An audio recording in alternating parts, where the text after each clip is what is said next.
It was a Thursday evening at a truck stop off Interstate 52.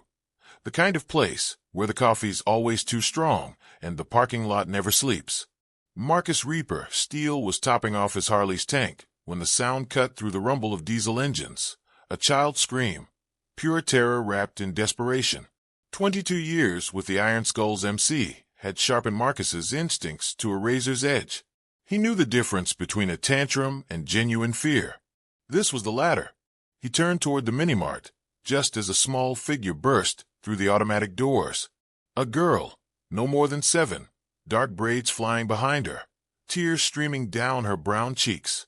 She was running blind, panic in every step, and she was heading straight for him. "Mister, please," she gasped, grabbing his leather jacket with trembling hands. "Pretend you know me. Please, I'm begging you." Marcus froze. In over 2 decades of living on the edge of the law, he'd been many things: enforcer, brother, outlaw, but never anyone's safe harbor. People usually pulled their kids away from him, not toward him. His patches alone told them everything they thought they needed to know about who he was. But this girl was holding on to him like he was a lifeline. Then Marcus saw why. A man emerged from a store, mid-30s, khaki pants, button-down shirt. He looked like every other suburban dad stopping for snacks on a road trip. But Marcus had learned to read people in bars, where a wrong look could start a war. The man's eyes were too alert, scanning the lot with calculated precision. His casual appearance was a costume, nothing more. The girl pressed herself against Marcus's leg, her whole body shaking. "He's lying if he says he knows me," she whispered urgently. "He grabbed me at the playground. Told me my mom sent him. But she didn't. Please don't let him take me." Ice flooded Marcus's veins, followed immediately by fire. In the outlaw world, there were rules even criminals followed. Lines you didn't cross if you wanted to wake up the next morning. And this was the worst line anyone could cross. Marcus positioned himself between the girl and the approaching man, his 6'3" frame casting a long shadow in the evening light. The man put on a smile that never touched his eyes. "Sophie, honey, you scared me half to death. Come here, sweetie." The girl's grip on Marcus's jacket tightened until her knuckles went white. Marcus's voice came out low and steady. "Kid says she doesn't know you." "I'm her father," the man said, still smiling. "She's upset because I wouldn't buy her candy. You know how kids can be. Sophie, stop this nonsense and come here." Marcus looked down. "Is he your father?" "No," she whispered. "I've never seen him before today. My name's not Sophie." The man's expression hardened, the mask beginning to slip. "Listen, buddy, I don't know what she told you, but this is a family matter. Sophie, get over here right now, or you're going to be in serious trouble." Marcus pulled out his phone with his free hand, never taking his eyes off the man. "Then you won't mind waiting while I call the police to clear this up." That's when everything changed. The man's hand moved toward his jacket pocket fast. Marcus reacted faster, muscle memory from 100 fights in dimly lit parking lots. He grabbed the man's wrist and twisted hard. Something clattered to the pavement. Not a weapon, a phone. But in the second before the screen went dark, Marcus saw enough. A messaging app, open to a conversation that made his blood freeze. Package secured. Female, 6 to 7 years old. Delivery in 90 minutes at checkpoint. Marcus's vision tunneled. His jaw clenched so hard his teeth ached. The man tried to pull free. Marcus's grip became iron. "You move again," he said quietly, "and I'll make sure moving is something you never do again." He needed backup. Not the cops, not yet. They'd follow procedures, fill out paperwork, maybe let this snake lawyer his way to freedom. No, Marcus needed people who could move fast and ask questions later. He kept his grip on the man's wrist and hit speed dial with his thumb. "Bulldog, it's Reaper. Get the crew to the truck stop on I-52, exit 47. Right now." "What's going on?" "Child predator. And we're going to make sure he never hurts another kid again." Where the Iron Skulls arrive, and what they discover on that phone will reveal a network so dark, it'll unite criminals and cops in ways nobody ever expected. The rumble of engines filled the air exactly 4 minutes later. 6 Harleys roared into the truck stop, ridden by men who looked like they'd stepped straight out of a nightmare. Leather, chains, scars, and the kind of presence that made ordinary people find somewhere else to be. But the little girl still clinging to Marcus didn't flinch. Maybe because his hand was still gently holding hers. Maybe because even at 7 years old, she could tell the difference between men who looked dangerous and men who were dangerous to her. Bulldog, a mountain of a man with a gray beard and arms covered in faded ink, killed his engine first. He took one look at the situation, at Marcus restraining a struggling man while protecting a terrified child, and his expression went from curious to lethal in half a heartbeat. "Tell me this is what I think it is," Bulldog said quietly. Marcus tossed the phone to him. "Check the messages." Bulldog scrolled for maybe 20 seconds. His jaw tightened with each swipe. Then he handed the phone to Raven, their tech specialist, a wiry guy whose computer skills had kept him one step ahead of law enforcement for years. "How deep does this go?" Bulldog asked. Raven's fingers flew across the screen. "At least 15 kids in the past 8 months, based on these conversations. He's part of a network. There's a drop location, a coordinator, and—" He paused, his face going pale. "Buyers." The man Marcus was holding tried to speak. "Look, this is a misunderstanding." Marcus slammed him against the nearest vehicle, not hard enough to injure, but hard enough to shut him up. "The only misunderstanding here is you thinking you'd get away with this." "Marcus." Bulldog's voice carried a warning. "We do this smart. We do this right. We get all of them." Marcus knew what that meant. 10 years ago, he would have handled this in the parking lot and been done with it. Quick. Final. But Bulldog was right. This wasn't about revenge. It was about making sure every person in this network faced justice. "What's your real name, sweetheart?" Marcus asked, kneeling down to the girl's Maya. "Maya Rodriguez." "Okay, Maya. I'm Marcus, and I promise you, this man will never hurt you or any other kid ever again. Do you know your mom's phone number?" Maya recited it perfectly. Marcus dialed, and a woman answered before the first ring finished, her voice raw with desperation. "Hello, Mrs. Rodriguez. This is Marcus Steele. I'm at the truck stop off I-52, exit 47. I have your daughter Maya. She's safe." The sound that came through the phone was somewhere between a sob and a prayer. "Oh God, oh thank God. We've been searching for 3 hours. The police said she probably just wandered off, but I knew something was wrong. Ma'am, the man who took her is here, and he's not going anywhere. But I need you to call Detective Lisa Chun at the state police. Tell her Marcus Steele from the Iron Skulls is requesting her presence. She'll understand." There was a pause. "The motorcycle club?" "Yes, ma'am. I know what you've heard about us, but right now we're on your side. I don't care if you're from Mars. You have my baby. Thank you. Thank you." Raven looked up from the phone, his expression grim. "There's a meeting scheduled. 1 hour from now. Abandoned industrial park on the south side. Looks like a handoff." Marcus's mind raced. They could wait for the police. Let them handle everything through proper channels. But how many of these predators would scatter the moment they sensed danger? How many children would remain trapped while warrants were processed and tactical teams assembled? Can you access the network? See who else is involved. Already on it. But Marcus, this is bigger than I thought. There are at least 6 active members in the chat. Maybe more we can't see. Bulldog stepped closer, his voice low. "We go to the meeting." "Bulldog. We go to the meeting," he repeated. "These people are expecting one person to show up with Maya. If nobody comes, they'll know something's wrong. They'll disappear. But if someone shows up—" "You're talking about walking into a trap," Marcus said. "We've walked into worse." Bulldog looked at the other club members. Each one nodded.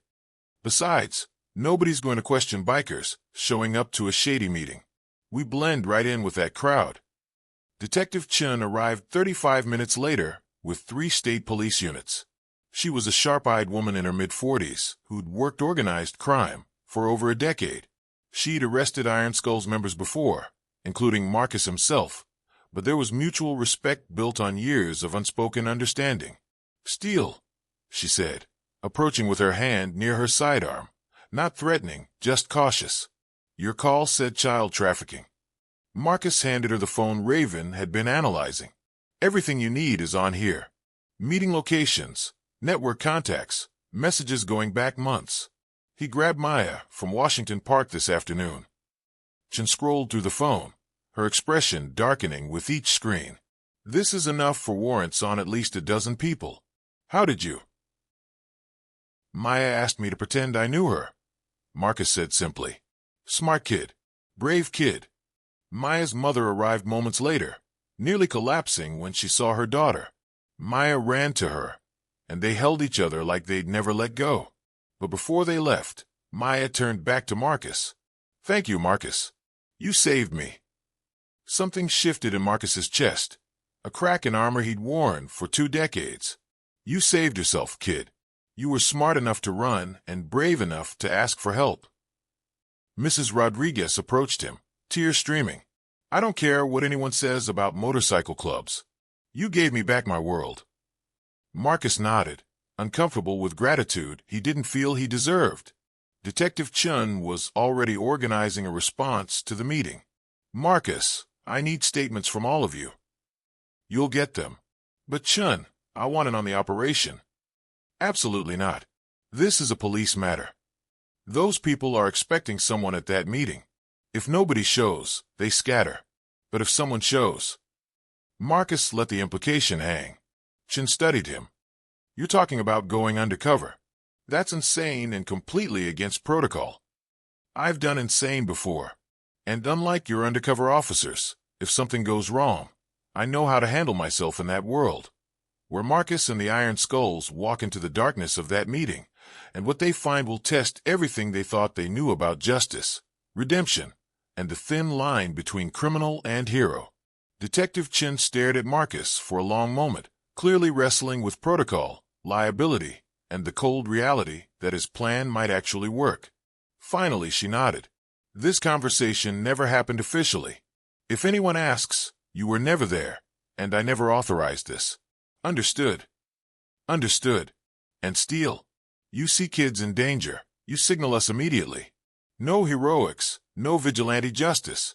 We do this by the book once we're inside. Marcus met her eyes. You have my word. The abandoned industrial park sat on the edge of the city like a graveyard of failed businesses and broken dreams. Rusted chain-link fences, warehouses with shattered windows, and weeds pushing through cracked concrete. The kind of place where nightmares happened and nobody heard the screams. Marcus and 5 other Iron Skulls rolled up on their bikes exactly 1 hour after the scheduled meeting time, fashionably late in the way criminals often were. 3 men were waiting outside Building 7, smoking cigarettes and checking their phones. They tensed when they heard the motorcycles, hands moving toward concealed weapons. But they relaxed slightly when they saw the patches. Iron Skulls were known, and criminals trusted other criminals, especially ones with reputations. One of them said. He was thin, nervous energy, probably mid-20s. Marcus dismounted slowly, letting his presence fill the space. Had to make sure we weren't followed. You have the merchandise. The word tasted like poison, but he kept his expression neutral.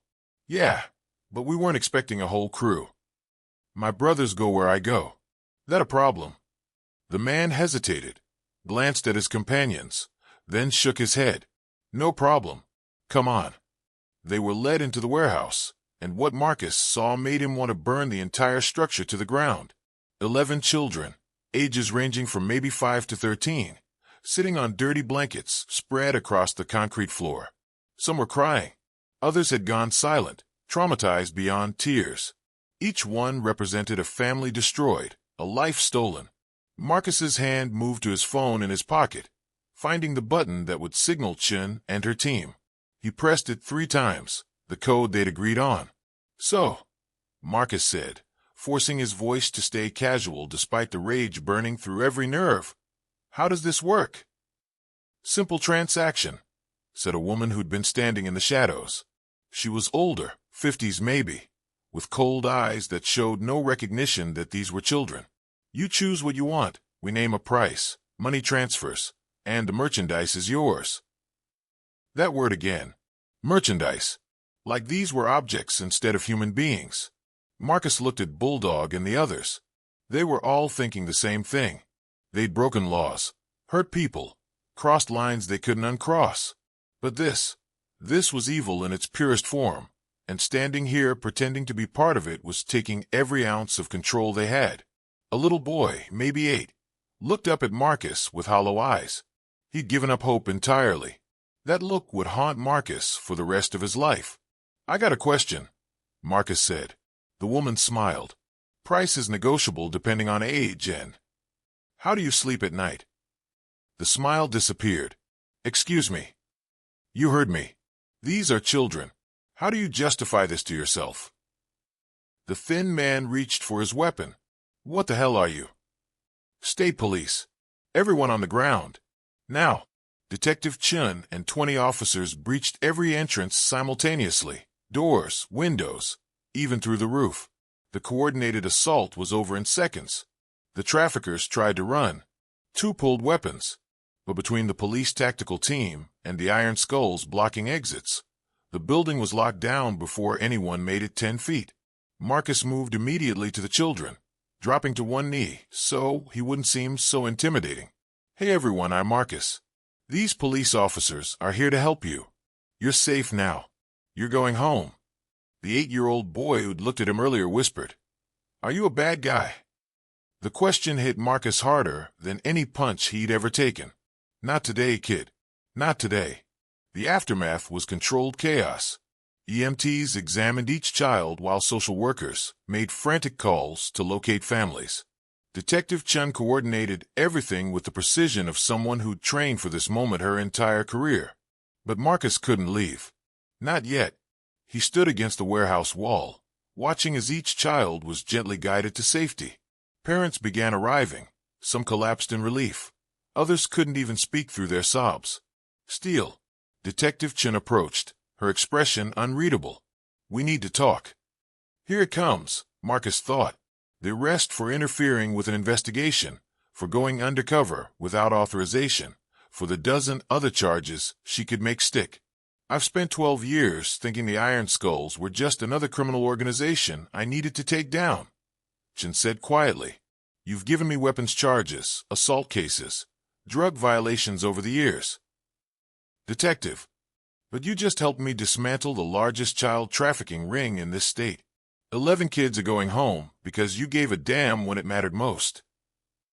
She extended her hand. "Thank you." Marcus shook it, feeling like reality had shifted sideways. "Don't make me regret this," Chin continued. "I'm going to have a lot of explaining to do about how civilian motorcyclists happened to be present during a major tactical operation." "We were never here," Marcus said. "Exactly." Chun paused.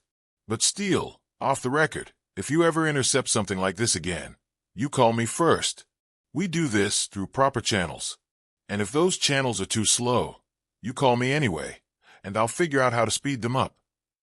As Chin walked away to coordinate with her team, Bulldog stepped closer. "Never thought I'd see the day we'd be working with cops." "Me neither," Marcus admitted. "But those kids needed help, and we were in position to give it." "So what now?" Bulldog asked. "We just go back to normal? Pretend this never happened?" Marcus watched as a father was reunited with his daughter. The man held her like the world might try to steal her again, whispering promises Marcus couldn't hear, but could feel. "No," Marcus said quietly. "There's no going back to normal after this. Is where everything changes, when Marcus makes a decision that will transform the Iron Skulls from outlaws into something nobody ever expected, and not everyone in the club is going to like it." That night, the Iron Skulls clubhouse was packed. Every patched member within 100 miles showed up, veterans who'd been with the club since its founding, younger members still earning their place, prospects standing silently along the walls. Word had spread fast about what happened at the industrial park. In their world, news traveled through encrypted messages and hushed phone calls, and by sunset, everyone knew the Iron Skulls had just crossed a line they'd never approached before. Marcus stood at the front of the room, staring at faces he'd known for years. Men he'd fought beside in bar brawls and territory disputes. Brothers who'd covered his back, and vice versa. "Today we crossed a line," he began. "But not the kind we usually cross. We pulled 11 kids out of a trafficking operation. We worked with cops. We became something we've never been before." Some heads nodded. Others stayed stone-faced, arms crossed, waiting to see where this was going. "I know who we are," Marcus continued. "We're not heroes. We've broken laws, hurt people, made choices we can't undo. We're outlaws, and that's not changing. But there are lines that matter. And if we ignore those lines, then what separates us from the monsters we face today? Just the patches on our backs." Hammer, a scarred enforcer who'd been with the club for 15 years, spoke up. "You saying we turn into some kind of vigilante group? Start playing superhero?" "I'm saying we use what we already have," Marcus replied. "We have chapters in 8 cities. Eyes on every street. Connections cops don't have and can't get. We know people, places, and things that exist under the radar." He pulled out his phone and held it up, showing the messages they'd found earlier. "From now on, anyone trafficking kids in our territory is declaring war on the Iron Skulls. And we all know how that ends." Silence filled the clubhouse. "You think this makes us weak?" Marcus challenged. "Today, I watched cops shake our hands. Families thank us. A detective who's chased us for years asked for our help. That's not weakness. That's a different kind of power." Bulldog stood up from his seat in the back. His voice was rough, cracked. "My niece disappeared 7 years ago. Emma. She was 9. Never found her. Never got closure. My sister died without ever knowing what happened to her daughter." He looked around the room. "If this stops even one family from living that nightmare, if it saves even one kid, then I'm all in. Whatever it takes." Slowly, hands started rising around the room. Not everyone. Some members stayed still, unconvinced or unwilling. But most of the club raised their hands. "This doesn't mean we're going soft," Marcus said firmly. "We're still the Iron Skulls. We still handle our business, the way we always have. But kids are off limits. Anyone who hurts children is our enemy. That's the code from now on." Razor, a younger member known for his quick temper, stood up. "What if this brings heat down on us? Cops start watching closer, thinking we're easy to flip." "Detective Chin made it clear," Marcus said. "We help on these cases. They look the other way on the small stuff. It's mutually beneficial. They get results. We get to do something that actually matters." "And if some members don't agree?" Hammer asked. Marcus's expression hardened. "Then they're free to leave. But anyone who stays follows the code. No exceptions."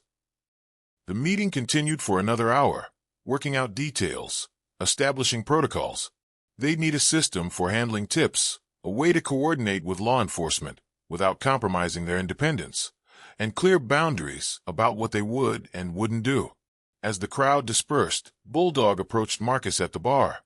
"You really think we can do this? Balance being outlaws and doing good?" "I don't know," Marcus admitted. "But I keep thinking about Maya, about that look in her eyes when she grabbed my jacket. She didn't see a criminal. She saw someone who might help. Maybe that's enough to start." The next morning, Marcus's phone rang. "Unknown number."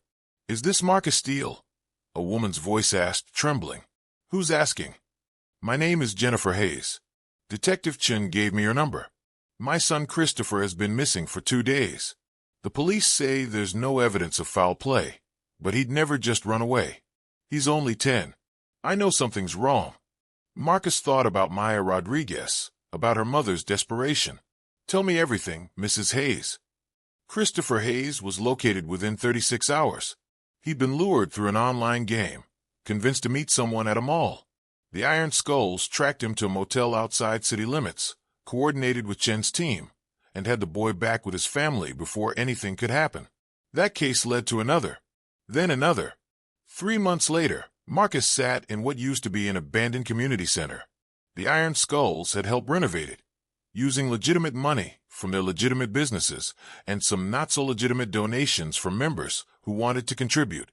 It now housed after-school programs, self-defense classes for kids, and internet safety workshops. Maya Rodriguez ran up and hugged him when he walked in. She did that every time she saw him now. And every time, something inside his chest cracked a little wider. "Marcus, We're learning about motorcycle safety today. Mr. Bulldog brought his bike. The trafficking network they'd exposed had led to 23 arrests across 4 states. Dozens of children had been recovered, families reunited. But Marcus knew there were more networks out there, more predators operating in the shadows. He kept a board in the clubhouse now. Photos of every child they'd helped. Maya's picture was in the center, smiling, holding his hand in front of his Harley. Mrs. Rodriguez approached him, carrying coffee in a travel mug. She volunteered at the center now, having quit her corporate job to work with at-risk families. "You didn't just save my daughter," she told him. "You showed me that help can come from the most unexpected places." Marcus never did learn to accept praise well. "I just didn't walk away." And that made all the difference. His phone buzzed. New message from Detective Chun. "Got a situation. 12-year-old boy, suspected abduction. Family reached out asking for Iron Skulls specifically. They trust you more than us. Can you help?" Marcus texted back, "On my way. Send details." He grabbed his keys and headed for the door. Outside, Bulldog and 3 other members were already on their bikes, engines idling. "Got the message from Chun," Bulldog said. "We rolling." Marcus swung his leg over his Harley and fired up the engine. The sound that used to mean trouble, danger, and lawbreaking now meant something else. Hope will take us deeper into the consequences of Marcus's choices, because not everyone in the criminal underworld is happy about the Iron Skull's new mission, and some dangerous people are about to make that very clear. The boy's name was Daniel Park, and he'd been missing for 8 hours. His parents were Korean immigrants who ran a small grocery store in the downtown district. The kind of hard-working family that kept their heads down and trusted that the system would protect them. But the system was slow, and 8 hours felt like 8 years when your child was missing. Marcus and 4 Iron Skulls pulled up to the Park family store just after noon. Mrs. Park rushed out before they'd even killed their engines, her face ravaged by tears and fear. "Thank you for coming," she said in accented English. "Police say we must wait. But Daniel, he never stays out. He's a good boy. Something is wrong." Marcus dismounted. "Mrs. Park, tell me everything that happened." Daniel had been walking home from his friend's house, 6 blocks, a route he'd taken 100 times. He'd messaged his mother at 3:47 p.m., saying he'd be home in 10 minutes. He never arrived. His phone went dark at 3:52 p.m. Did he mention anyone following him? Anyone making him uncomfortable? Marcus asked.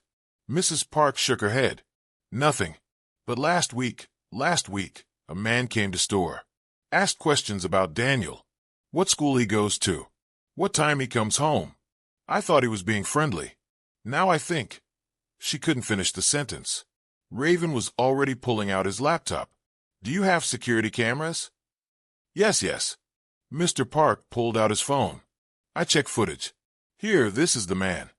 The footage showed a man in his 40s, nondescript, asking questions at the counter. But what caught Marcus's attention was how the man's eyes kept drifting to the store windows, watching Daniel play outside with his younger sister. "Raven, can you work with this? Send me the video file. I'll run it through facial recognition databases." While Raven worked, Marcus and Bulldog started canvassing the neighborhood. 6 blocks from Daniel's friend's house to the grocery store. Somewhere along that route, someone had grabbed him. They found the spot at the 4-block mark, a blind corner where the sidewalk passed between 2 buildings, creating a natural blind spot from the street. Fresh scuff marks on the pavement, a torn piece of fabric caught on a fence. "He fought," Bulldog observed. "Good kid. Smart kid." Marcus's phone buzzed. Raven's name on the screen. "Got him," Raven said. "Name's Colin Stewart. He's got a record. 2 arrests for attempted abduction in other states. No convictions because witnesses recanted or disappeared. He's connected to an online network we've been monitoring since the Industrial Park raid. Address. Already texted it to you. But Marcus, Detective Chin needs to know about this. We can't just." "I'm calling her right now," Marcus said. "Send everything you've got to her directly." Detective Chun answered on the first ring. "Steele, I heard. The Park family specifically asked for you. We've got a suspect. Raven's sending you everything. But Chun, this guy's got history. If he's part of the network we busted, he knows police procedures. He'll expect official channels, warrants, carefully planned operations. What are you suggesting? I'm suggesting that maybe he won't expect us. These predators, they plan around police response times. They don't plan around guys on motorcycles who don't follow procedure. Chun was quiet for a moment. I can't officially sanction this. I'm not asking you to. But if hypothetically some civilians happen to locate a missing child during the same time frame that police were obtaining warrants and organizing a rescue operation. This conversation never happened. What conversation?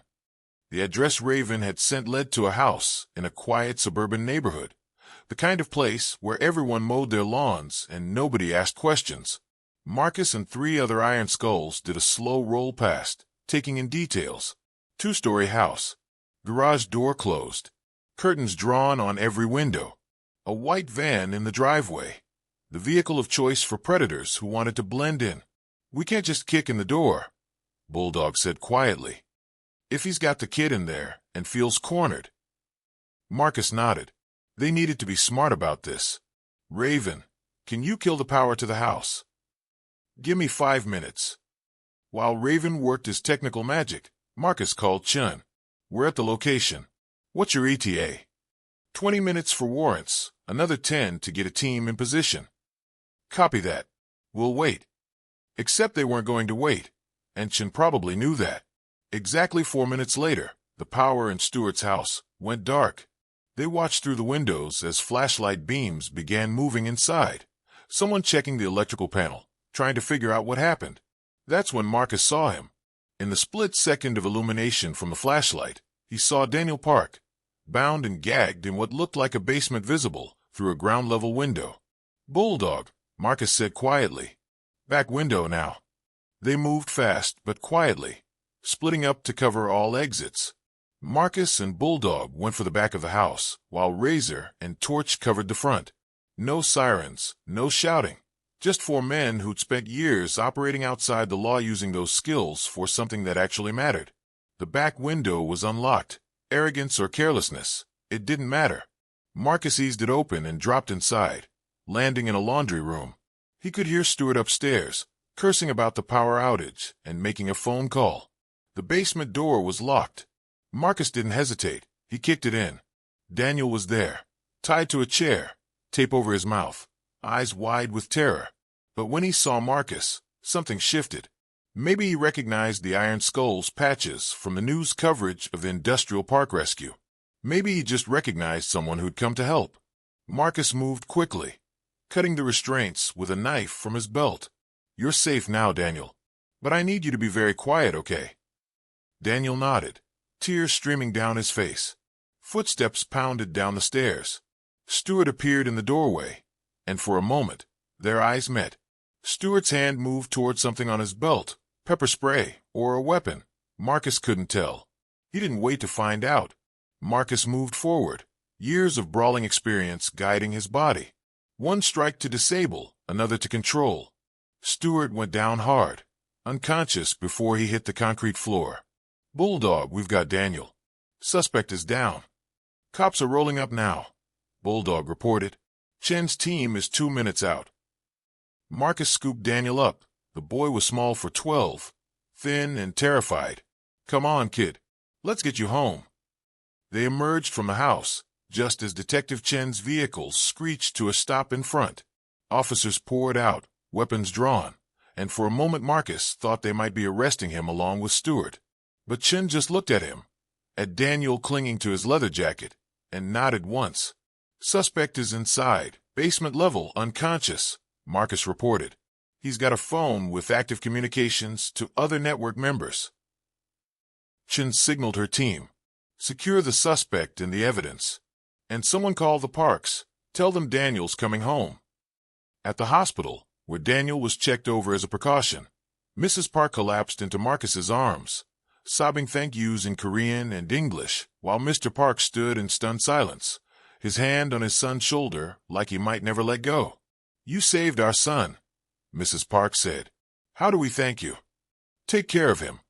Marcus said. That's all the thanks I need. But as they drove away from the hospital, Marcus's phone rang again. Unknown number. His gut tightened. Mr. Steele. A different voice this time, younger. My name is Amanda Torres. My little sister Sophia disappeared this morning. I heard about what you did for the Park family. Can you help us too? Marcus looked at Bulldog, who nodded. Send me the details. We're on our way.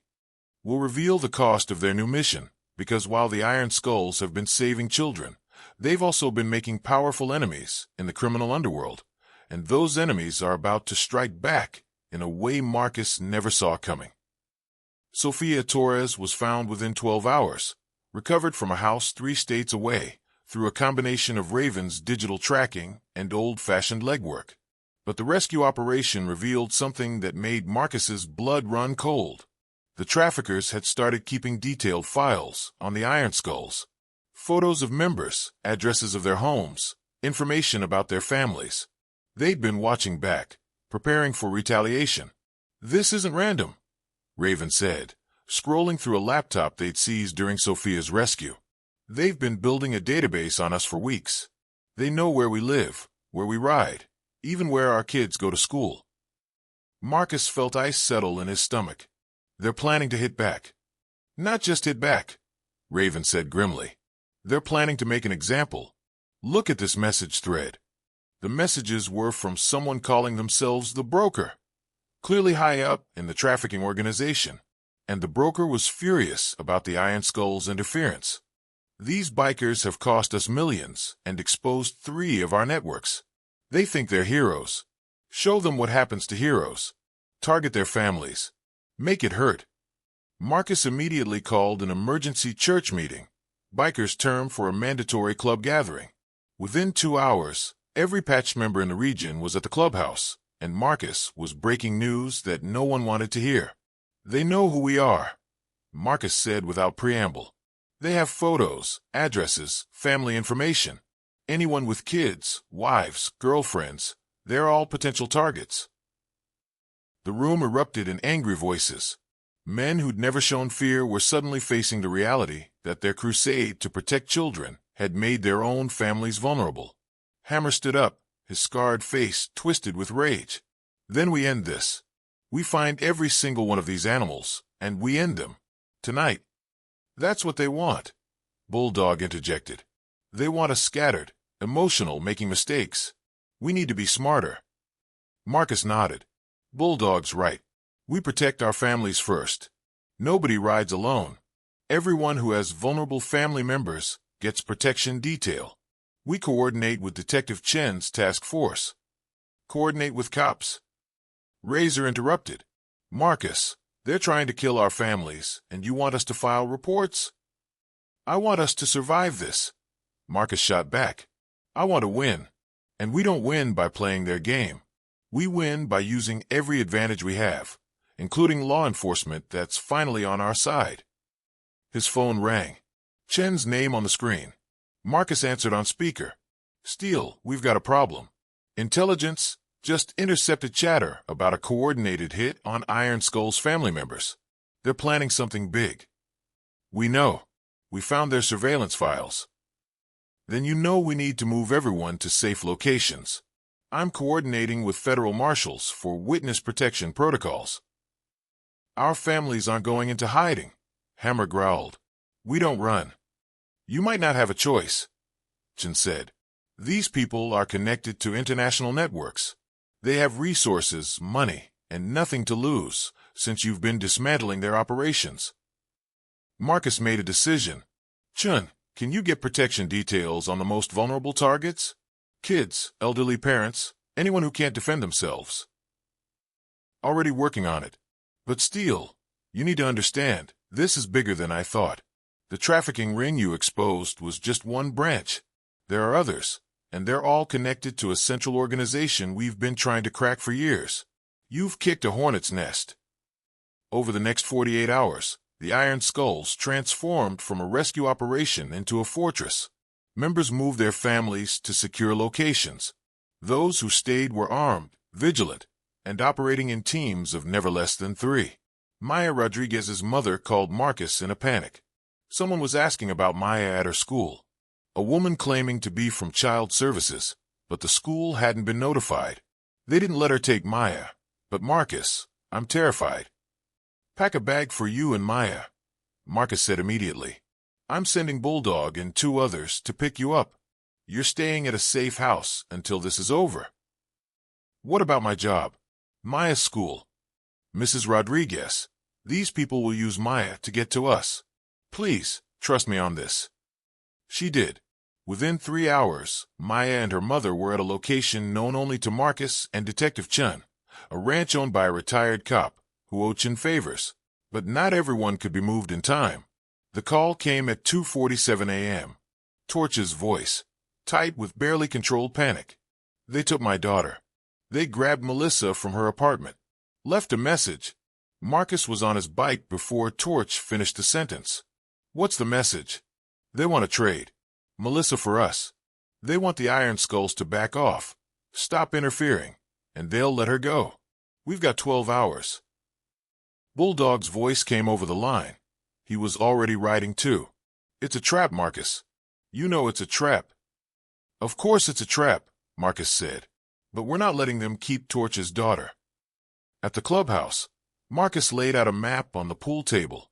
The exchange location was an abandoned factory on the waterfront. Lots of exits, lots of places for ambush, perfect for a setup. They expect us to come in emotional and stupid, Marcus said. So we're going to come in smart and coordinated. Chun, I need your tactical team. Detective Chun had arrived within minutes of Marcus's call. This is a hostage situation. We should be leading this operation. With respect, Detective, your tactical team shows up in marked vehicles, and they'll kill Melissa before you breach the doors. They're expecting cops to follow procedure. Let us go in first. And then what? You get yourselves killed along with a hostage. Marcus pulled out his phone, showing a blueprint of the factory that Raven had pulled from city records. We don't go in through the front. There's a drainage system that runs under the building. Raven says it's big enough to move through. We come up from below while they're watching the entrances. Torch was pacing like a caged animal. My daughter's in there because of me.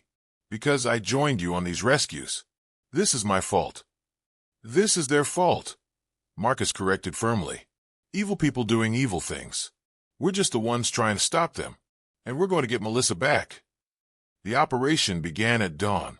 Chen's tactical team set up perimeter positions, while Marcus, Bulldog, Torch, Raven, and 2 other members entered the drainage system half a mile from the factory. The tunnels were tight, dark, and smelled like decades of industrial waste. But they moved quickly, following Raven's GPS coordinates until they reached an access point directly beneath the factory floor. 3 heat signatures on the main floor, Raven whispered, checking a thermal scanner he'd borrowed from somewhere Marcus didn't ask about. 1 smaller signature, probably Melissa, and at least 6 larger signatures positioned around the perimeter. 9 against 6, Bulldog muttered. I've had worse odds at last call. Marcus checked his watch. Chen's team moves in 12 minutes. We need to have Melissa secured before then. They emerged into the factory through a rusted grate, moving with the silence that came from years of operating in situations where noise meant death. The main floor was a maze of old machinery and support columns.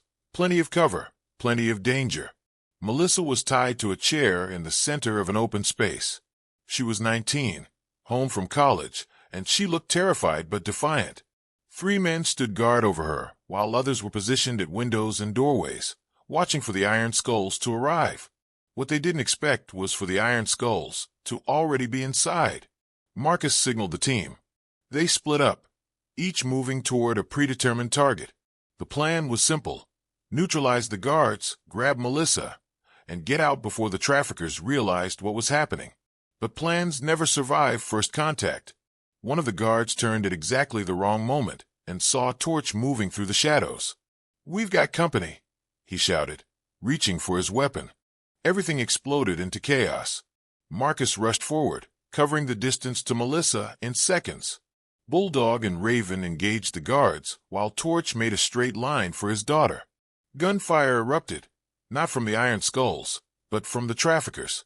Bullets ricocheted off machinery and concrete. Marcus threw himself over Melissa's chair, shielding her with his body as he cut her restraints. "Stay down," he shouted over the noise. Chen's tactical team breached the factory entrances, adding to the confusion. The traffickers were caught between two forces, their carefully planned ambush turned against them. It was over in 90 seconds. 4 traffickers down, 5 in custody. 0 casualties on the Iron Skulls or police side. And Melissa was safe in her father's arms, sobbing while Torch held her like he'd never let go. But as they cleared the factory, Marcus found something that changed everything. A laptop, still open, showing a video conference screen. And on that screen, frozen in the moment before the system locked down, was a face. The broker. Raven immediately began working to trace the connection. "It's routed through multiple servers, but I might be able to." The screen flickered and text appeared. "You've won a battle, Steele. But this war is far from over. You've saved a few children. I control thousands. You can't stop what's coming." Then the screen went black. "We'll bring everything full circle," as Marcus and the Iron Skulls faced their ultimate test and discovered that redemption isn't just about saving others. It's about transforming who you are at your core. The message from the broker haunted Marcus for days. "You control thousands." Not hundreds. Thousands. The scope of what they were fighting had just expanded beyond anything he'd imagined. Detective Chen coordinated with federal agencies, FBI, Homeland Security, even Interpol. The investigation into the broker's network revealed a nightmare. An international trafficking operation spanning 12 countries, moving children like cargo, generating billions in illegal revenue. "We're not equipped for this," Hammer said during a church meeting 3 weeks after Melissa's rescue. "We're a motorcycle club, not the FBI. Maybe it's time to step back. Let the professionals handle it." Several members nodded in agreement. The threats against their families had shaken them. The realization that they were fighting something much larger than a local operation had made some question whether this crusade was worth the cost. Marcus stood at the front of the room, looking at faces he'd known for years. Some were eager to continue. Others were exhausted, scared, ready to return to their old lives. "I get it," Marcus said quietly. "This isn't what we signed up for. We're bikers, not heroes. We break rules, we live free, and we don't ask permission. That's who we've always been." He pulled out his phone and brought up a photo. Maya Rodriguez, smiling, holding his hand at the community center. "But this kid changed something in me." She looked at me, at us, and saw protectors. Not criminals, not thugs. She saw people who gave a damn when it mattered most. He swiped to another photo. Daniel Park with his family. Then Christopher Hayes. Then Sophia Torres. 23 children in total, all rescued because the Iron Skulls had decided to care. Hammer's right. We're not equipped for international operations. We're not the FBI. Marcus paused. But we're also something they're not. We're people who can move fast, work outside the system, and go places law enforcement can't go. We're the wild cards nobody expects. Bulldog stood up. "So what are you proposing?" "I'm proposing we finish what we started. Not alone, with Detective Chen's task force, with federal agencies, with anyone who wants to stop these monsters. But we keep doing what we do best, being unpredictable, being fast, and being too stubborn to quit." "And if the broker targets our families again?" Razor asked. "Then we protect them. Together. Like we always have." The vote wasn't unanimous, but it was clear. The Iron Skulls would continue their mission. Over the next 6 months, everything changed. The community center expanded, adding counseling services for rescued children and their families. Detective Chen's task force grew, incorporating intelligence from the Iron Skulls' street-level networks. Federal agencies began consulting with Marcus on trafficking operations, using his knowledge of criminal psychology to predict trafficker behavior. The broker remained elusive, but his network was crumbling. 27 arrests across 8 states. 93 children recovered and returned to families. The Iron Skulls weren't the only ones fighting. They'd become part of a larger coalition of law enforcement, advocacy groups, and reformed criminals who'd all decided that protecting children was worth any cost. Marcus was at the community center when Maya ran up to him, now 8 years old and full of energy. Marcus, Marcus, I got an A on my science project. That's great, kid, he said, kneeling down to her level. What was it about? Heroes. I wrote about how heroes come in all different types, like police officers and firefighters. She paused, grinning. And bikers who save kids. Something cracked in Marcus's chest, that same feeling he'd had 2 years ago when a terrified 7-year-old had grabbed his jacket and changed his life. Mrs. Rodriguez approached with coffee. She'd become a full-time advocate for trafficking victims, speaking at schools and community events about recognizing warning signs. You know what Maya told her teacher? Mrs. Rodriguez said. She said, "My friend Marcus taught me that good guys can look scary, and scary-looking people can be good guys. You can't always tell by looking." Marcus felt his throat tighten. Smart kid. She learned from the best. His phone buzzed. Detective Chen's name on the screen. Marcus stepped outside to take the call. "Steele, we got him. The broker. Real name is Richard Westmore, former tech executive who built his trafficking network using encrypted platforms. Interpol arrested him in Prague 3 hours ago." Marcus leaned against his bike, letting the news sink in. "How? You're tech guy, Raven." He'd been tracking data patterns for months, building a profile of the broker's online behavior. Combined with intelligence from 12 different agencies, we finally pinpointed his location. He's facing over 300 charges across multiple countries. 300, Marcus repeated. 300 documented cases. Could be more. But because of you, because of the Iron Skulls, we stopped him. How many kids would he have hurt if you'd just walked away from Maya that day? Marcus watched through the community center window as Maya laughed with other children. Kids who'd been rescued. Kids who were learning they were safe. Kids who were reclaiming their childhoods. "I don't know," Marcus said, "but I'm glad I'll never have to find out." That night, the Iron Skulls held a different kind of gathering. Not a church meeting, but a celebration. Families were invited. Wives, kids, parents. The clubhouse, usually filled with cigarette smoke and whiskey, was transformed with decorations, food, and laughter. Torch's daughter Melissa showed up with her boyfriend, both home from college. Daniel Park's parents brought Korean food and wouldn't stop thanking everyone. Christopher Hayes' father, who'd been skeptical of bikers his entire life, shook hands with every member and said, "You gave me back my son. I'll never forget that." Maya and her mother arrived last, and Maya immediately ran to Marcus, hugging him tight. "Did you hear? They caught the bad guy," Maya said excitedly. "My mom told me. The really bad one who was in charge. You helped catch him." Marcus knelt down. "A lot of people helped catch him, Maya. Police, detectives, good people everywhere." "But you started it," Maya said with the certainty only children possess. "That day at the truck stop, you didn't walk away. You could have, but you didn't. My mom says that's what makes someone a hero, not walking away when someone needs help." Later, as the party wound down, Bulldog found Marcus standing outside, looking at his Harley in the parking lot.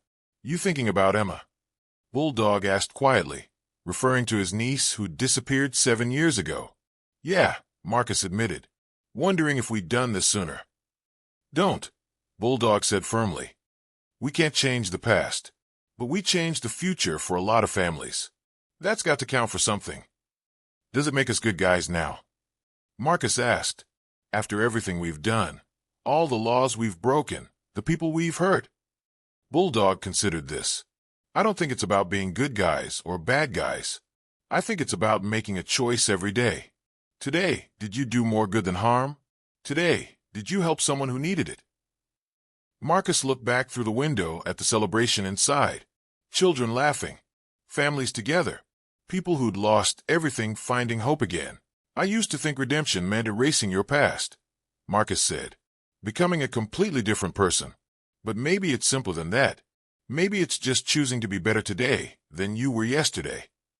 3 years after that day at the truck stop, Marcus received an invitation. Maya Rodriguez's 10th birthday party. The theme was motorcycle safety because, as Mrs. Rodriguez explained on the phone, she's obsessed with bikes now and wants to learn everything about them.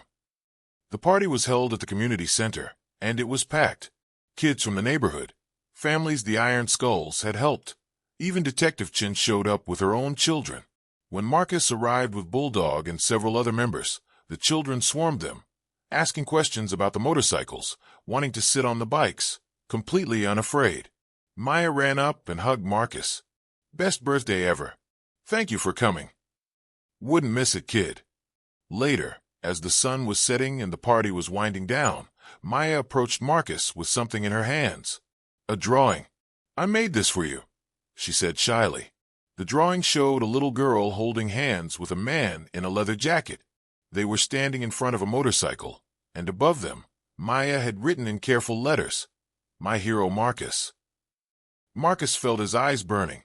In 25 years of living hard, he'd been called many things. Criminal, outlaw, dangerous. But hero? That was new. "Maya, I'm not." "Yes, you are," she interrupted with fierce certainty. "You saved me. You save kids. That makes you a hero." Mrs. Rodriguez approached, tears in her eyes. "She's right, you know. You showed up when nobody else would. You gave a damn when the system said to wait. You're more of a hero than you'll ever admit." Marcus carefully folded the drawing and tucked it into his jacket pocket, right over his heart. "Thank you, Maya. I'll keep this forever." As he rode home that evening, the drawing pressed against his chest, Marcus thought about the question Maya had asked him 3 years ago at the warehouse. "Are you one of the bad guys?" His answer then had been, "Not today, kid." But now, watching the sun set over a city where children slept safely because he and his brothers had chosen to care, Marcus realized something profound. Maybe redemption wasn't a destination you reached. Maybe it was a road you traveled, one choice at a time, one child at a time, one day at a time. His phone rang. Unknown number. Marcus answered. "Mr. Steele? My name is Patricia Nguyen. My grandson is missing. The police say to wait, but I heard about what you do. Can you help?" Marcus looked at the drawing in his pocket, at the words, "My hero Marcus," and he made the only choice he could make. "Send me the details. I'm on my way."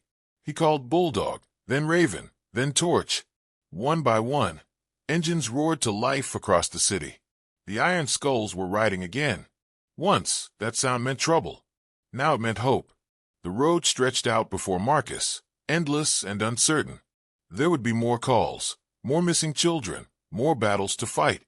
The world was full of darkness, but it was also full of people willing to ride into that darkness and bring children home. And sometimes, the scariest-looking people become the fiercest protectors. Sometimes, the outcasts become heroes. Sometimes, all it takes is refusing to walk away when a child asks for help. Marcus twisted the throttle, and his Harley surged forward into the night. The road to redemption had no end, but every mile was worth it.